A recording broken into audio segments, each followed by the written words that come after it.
बै मानसिखौ आंनो दिन्थिनानै हो बै मानसिखौ आंनो नांगौ आंनि मोजां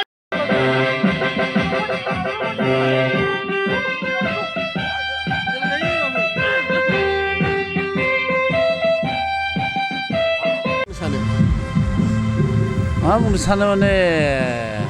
आंथ' आरो महरखौ होबायानो थानांगोन आरो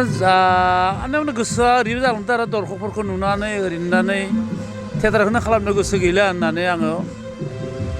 गेजेर इउटुबावबो होदों बर' थियेटारखौ गारसिगोन आं इन्टारेस्ट गैला माने जेबायदि सहाय मोननांगौमोन बर' समाजनिफ्राय बे थियेटार नायनायखौ बुंदों आरो थियेटार नायनोनो फैया माथो रावबो गोदोनि बायदि गैला गोदोथ' थियेटार होनना बुङा मानसिफ्रा फिलाप जालाङोमोन हला फिलाप जानानै सेकेन्ड श' मारियोमोन আজি नै 10 बोसोर 12 बोसोरनिफ्राय कुनु सेकेन्ड श' होननाय शब्दखौनो मोनासै आङो माने इनो माने जाबाय बर' थियेटार नायग्राफोरा एकदम खमिलांबाय गैथारलिया मानो होनब्ला हनै जोंहा माबायाव मबाइलावबो नुयो बे मबाइलाव नुनायनि थाखायनो जोंहा जा बर' थियेटारखौ माने इन्टारेस्ट गैला जों मबाइलाव नुखायो जोंलाय मा थियेटार नायनो थांगोन ओइ मबाइला माने जोंनि माने सोरां मुजुखौल' नङा बर' थियेटारफोरखौ सेस खालामना होबाय आरो ओइ मबाइलानो दा बेखौ सानबा गारनो गोसो खिन्थु किसुमान दा बर' समाजनि गेजेराव बुङो जे आदा नों जुदि थियेटारखौ गारोब्ला 50 बोसोरनि उनाव अब्लाना नों बायदि द्वितीय व्यक्ति कुनु मेनेजार सासे ओंखारनाय नङा बर' समाजनि गेजेराव गथिखे जों नोंखौ रिकुवेस्ट खालामदों नों बर' थियेटारखौ फोथांना लाखिनांगोन नोंनि देहा थासान्दियालागि अब्लानो आं बुंनो गोनां जायो मा खालामनो राइज दिनै माबाया देग्लाय आं 50 बोसोराव गल्डेन जुबलि खालामसिगोन बे 50 बोसोरनि आगोलावबो आं 5 बोसोर लांदां पार्टि खालामदों माने खुला पार्टि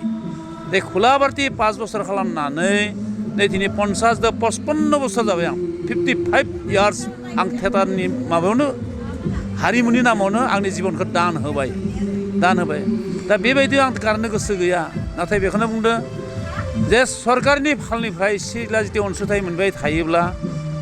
बर' समाजा जुदि आंखौ अनसायोब्ला हनै दर्शकफोरा जुदि आंखौ लायोबा अब्लानिया बे सोरां मुजु थियेटारा थैया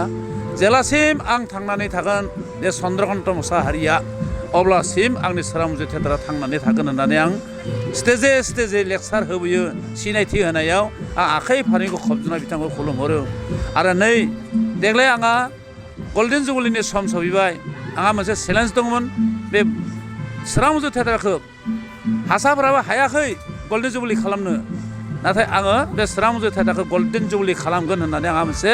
गोथौ थांखि दङमोन बे गोथौ थांखि आंहा लासै फैनानै जाफुंबाय होननानै बुंबाबो जेबो गोरोन्थि गैया नै फेब्रुवारि दाननि 14, 15, 16 तारिखआव आंनि न'खराव आंनि सेथ्ला गेजेराव बहायनो आं बे गल्डेन जुबलि सानखौ फालिनाय जागोन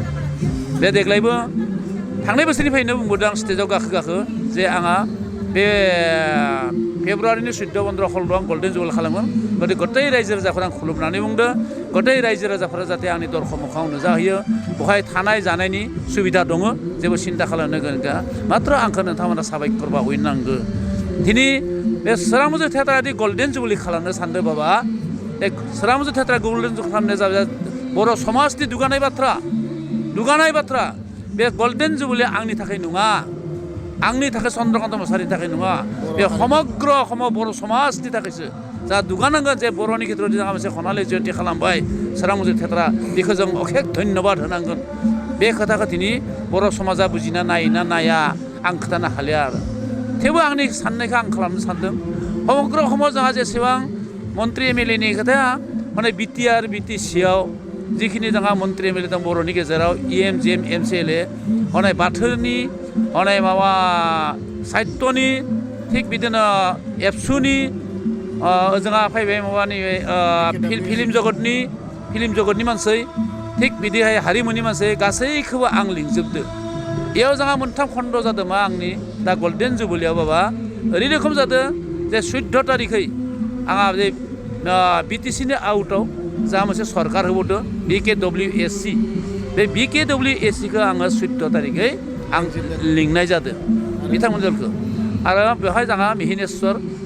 बसुमतारिया फैगोन आरो जोंहा रमिय बि नार्जारि आरो बिथांनिनो आखान्थि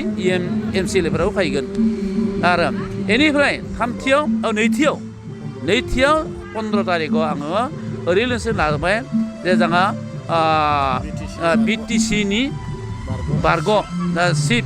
हाग्रामा महिला सार आरो लोगोसे प्रमिला रानी ब्रह्म थिग बिदिनो बिथांमोननि दल माने MCLA दल बिथांमोनखौबो आङो बै 15 तारिखआव लिंनाय जादों आरो ओजोंहा 16 तारिखआव जोंहा बे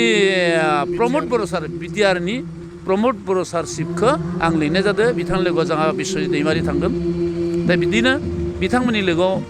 बिथांमोननि बै MCLAफोरखौबो आङो बै सानाव लिंनाय जादों आरो ओजोंहा आलदायै लिंदों आङो हनै बाथौनि लिंदों साहित्यनि लिंदों हनै जोंहा माबानि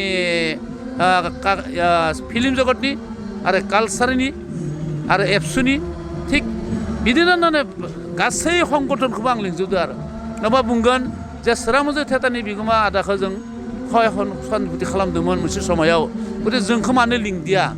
बे बाथ्राया जाहाथे बेरखांना फैया थिगानो गासैखौबो लिंदों फैया गावसोरनि बाथ्रासै खिन्थु आं लिंनो गोनां आं लिंदों बाबा बहायबो बेनि गेजेरावबो जोंहा थांनाय आं लिंबावदों गेमस्रि जोंहा फिल्म एक्ट्रेस माने हेलेना फिल्म एक्ट्रेस आरो जा अनजालि दैमारि बिसोरो आरो जा सुलेखा बसुमतारी दा बिथांखौ आं लिंदों दा आरो लोगोसे माबा दंबावो जोंहा बिग्रायबो थिग बिदिहाय आरो फैला मेदालामोनाथ' दंखायोनोखा थिग बेबायदिनो आं गोबां मानसिखौ लिंदों दा बिथांमोना आंनि न'खराव नुजाहोयोब्ला आंनि गोसोआ हाजासे गोजोननाय फैगौमोन आरो जे दङ सोरां मन्जुनि थाखाय जथेस्थ' मोजां मानसि दं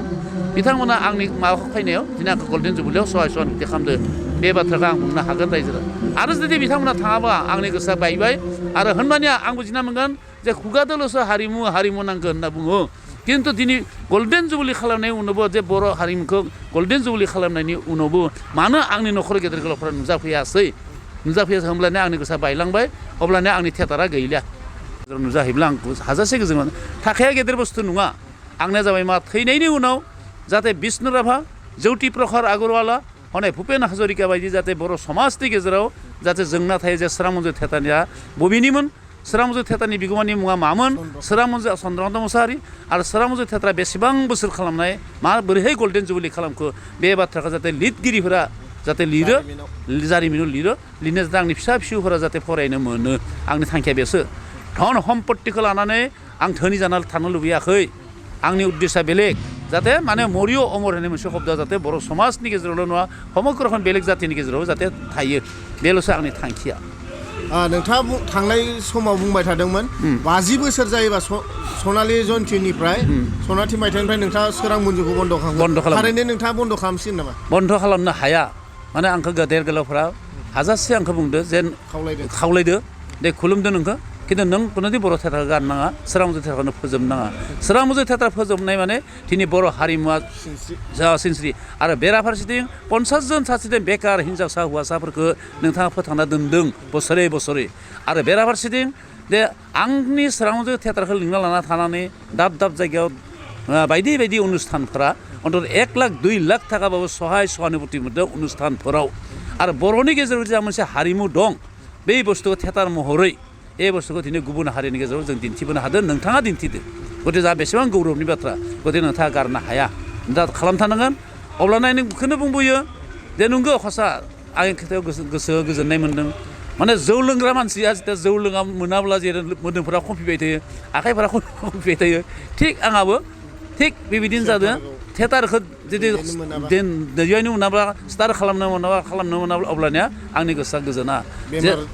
बेमारि बायदि जादों दाउ बेमारि बायदि जायो সেইকাৰণে आं बेखौ बुंदों जे आं खालामगोन जुदि सरकारनि फालनिफ्राय एसे रां रुफानि मदद मोनोब्ला आं खालामबाय थागोन आं थैयासान्थो सोरां मन्जु थियेटारा थांनानै थागोन बेखिनिखौ आं बुंबोयो रायजो राजाफोरनि सिगाङाव दा होआखै होनना बुंनो हाया होदों आरो बेखौ बुङोबा आंहा पाप नांगोन खारन बुस्थुआ आं जाबायदि सान्दों जाबायदि लुबैदोंमोन बेबायदिखौ बिथांमोना होनो हायाखै आरो हाखायाबो माने माबा बुस्थुआ थांना थाथों होननानै थियेटारा थांना थाथों एसे एला अंखा होनो हागोन बेबायदि बिल्डिं खानो होनो हाया बिसोरो गथिखे होदों माबायाव हाग्रामा महिलायारि सारा आंनो 6-7 बार माने थाखा हरदों गावनि सरकार थानायाव हरदों आरो बिथांनिनो MCLAफोराबो आंखौ हाजासे सहाय खालामदोंमोन बेनिनो जेता बिटिसिआ आउट जालांबाय बिटिआर फैबाय अब्लाना प्रमद बर' साराबो थांनाय बाराव आंनो 10 लाख थाखा होदो थिएटारखौ फोथांना लाखिनो थाखाय आरो लोगोसे बिश्वजित दैमारियाबो 5 लाख थाखा होदों आंखौ थिएटारखौ फोथांना लाखिनो थाखाय आरो बेनिफ्राय बे बुस्थुआ इएम जिएम एमसिएलएफ्राबो बिथांमोननि इएम जिएम एमसिएलएफ्रा आंखौ सहाय खालामदों बे दानिया फैलायबाय जोंहा बिकेडब्लिउएसिनिफ्राय माने जा मिहिनेश्वर बसुमतारी शिबनि थ्रुयैदि जोंहा प्रणब बर' सारा आंनो 2 लाख थाखा सहाय खालामदों 2 बोसोरनि आगोलाव बेखिनिखौ आंनो सहाय खालामदों दे होआखैनोबा आं पाप जागोन मोनदों खिन्थु मोननानैबो बेखिनि थाखाया थोआ मानो थोआ ओजोंहा सरकारनिफ्रायसो मोनदों खिन्थु दरखंनिफ्राय आं थाखाखौ जिबायदि मोननो गोनां मोनाखै हनै दिनैनो नै दा इनबायना मानसियानो गैया बहुद जायगायाव बिदि जाबो देग्लाय आरो जोंखौ जाना होबाय मबाइलनि जुग फैदो बेखायनो आं दा दुखु नाङो मुला गाबो आं स्टेजआव गाखोनाय मेगन देवगारबोयो बर' हारिनि थाखाय आङो मा खालामदों मा खालामाखै आइ आफानि सम्पत्तिया 65 बिगा हा दंमोन दाबो नै आं मेगन मोदै ओंखारहांदों दुखु नाङो 65 बिगाखौ 65 बिगा हाखौ आङो थिएटारनि मुङाव फानै मात्र 8 बिगा हा थादों दा बर्थमान 8 बिगा दं बे 8 बिगा हादों दिनै आं खनालि जयन्ति खालामनो सानदों दिनै हाग्रामा महिलारि सारा जुदि बै समाव सरकार दानानै जुदि आंनो होआमोन एसे अनसुंथाइ होआमोन अब्ला 8 बिगा हायाबो थानाय नङामोन आरो आंनि जे गोथौ थांखि दङमोन जे गल्डेन जुबलि खालामगोन बे थांखियाबो जाफुंनाय नङामोन सिमां जागौमोन दा बिथाङा आंखौ सहाय खालामदों बेनि उनाव फैयै दा प्रमद बर'मोन सार बिश्वजित दैमारिमोन आंखौ सहाय खालामदों अनाय मिहिनेश्वराबो खालामबाय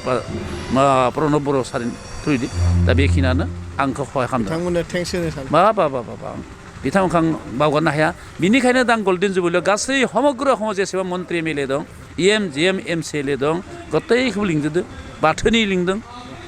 थ' एसे आगोलाव बुंबाय आं बाथौनिबो लिंदों साहित्यनिबो लिंदों हनै जा फिल्म जगतनि मानसि लिंदों हनै हारिमुनि मानसि लिंदों आरो जोंहा दिनै बिदिनो बहुद मानसिखौ लिंदों आरो एसे बुंबावनो आरो